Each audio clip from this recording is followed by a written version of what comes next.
cita bangsa ini adalah menjadi bangsa yang maju bangkit dan mampu bersaing dengan bangsa-bangsa lainnya. Oleh karena itu, mengingat betapa pentingnya hal tersebut, maka pada kesempatan kali ini, mari kita semua zakat untuk kesejahteraan umat. Mari kita semua tunaikan zakat.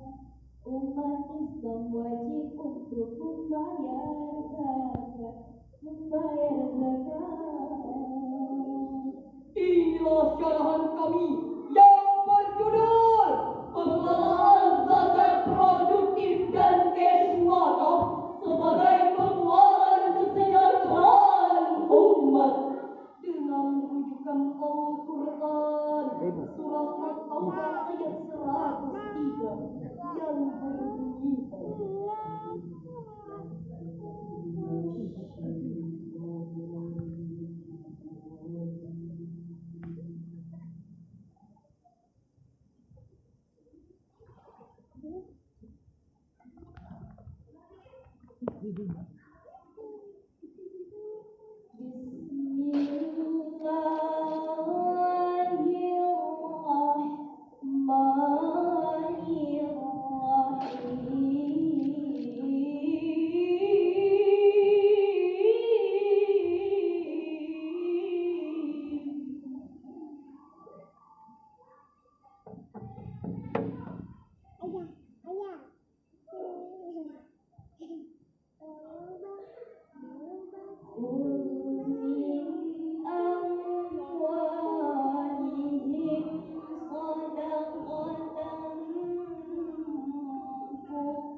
Ya Rasulullah, ini harta benda kami, ambillah dan sedekahkan atas nama kami, serta mintalah ampunan bagi kami.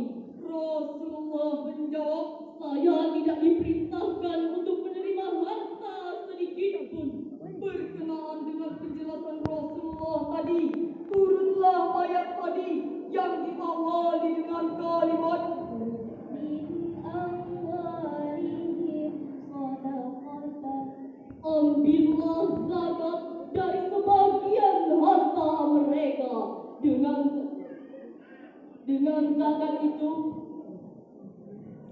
mencintai sodako. Sedangkan huruf mim pada ayat tadi bermakna Littabai, yang berarti sebagian saja yang diambil dari harta mereka. Hadirin, ayat ini mengandung sifat amat.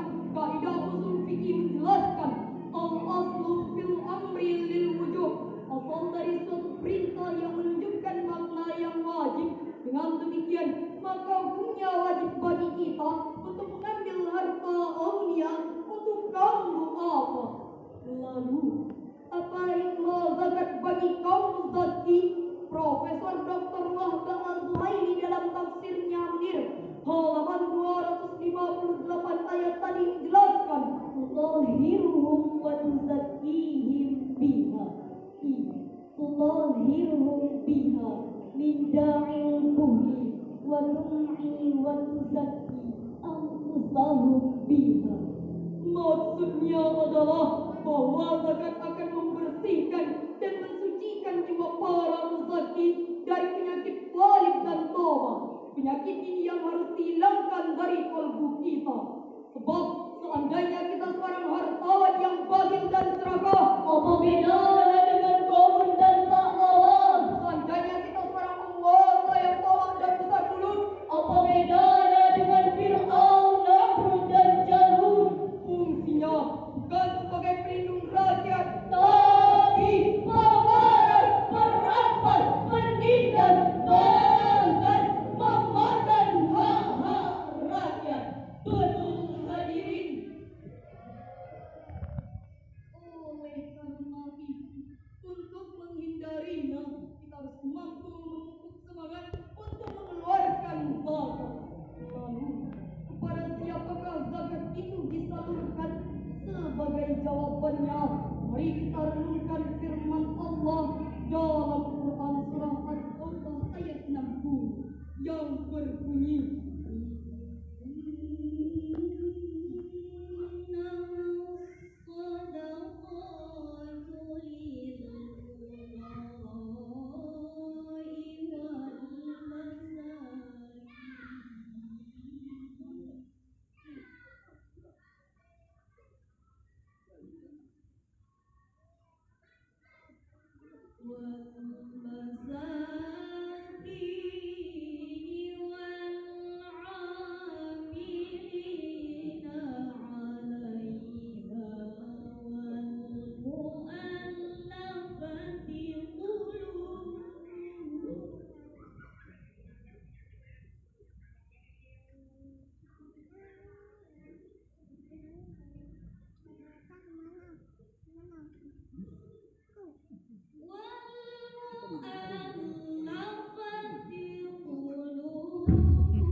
Sesungguhnya zakat itu hanyalah untuk orang-orang fakir, orang-orang miskin, para amil zakat, untuk Allah yang dibujuk hatinya untuk memerdekakan hamba sahaya, dan untuk orang-orang yang berhutang untuk di jalan Allah, dan untuk orang yang sedang dalam perjalanan sebagai suatu ketetapan yang diwajibkan Allah.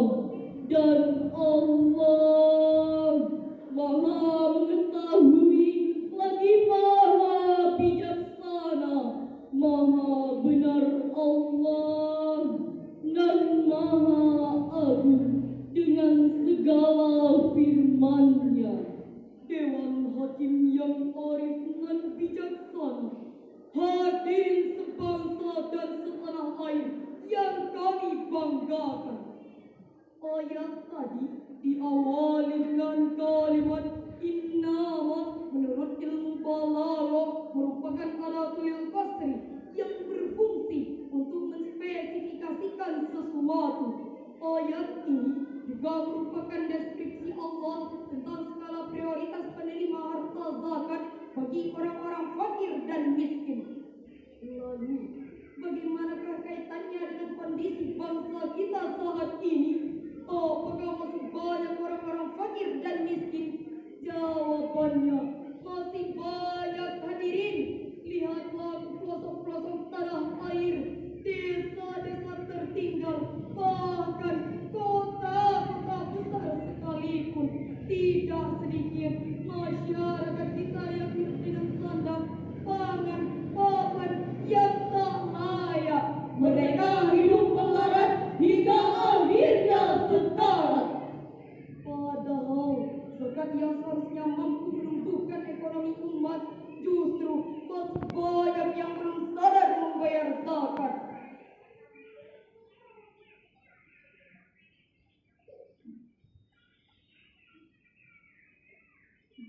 Jika kondisinya seperti ini, bukan pemerataan ekonomi namanya, justru menimbulkan pendiskriminasian. Tanaman subur di tanah gembur, tanaman sekarat tidak terawat, yang makmur tambah makmur, yang melarat semakin melarat. Betul hadirin.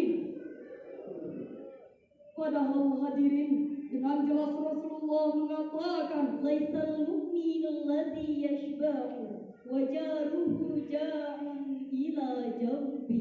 Tidak dikatakan seseorang mukmin yang hidupnya kenyang sendirian, sementara tetangganya tidak bisa tidur karena kelaparan.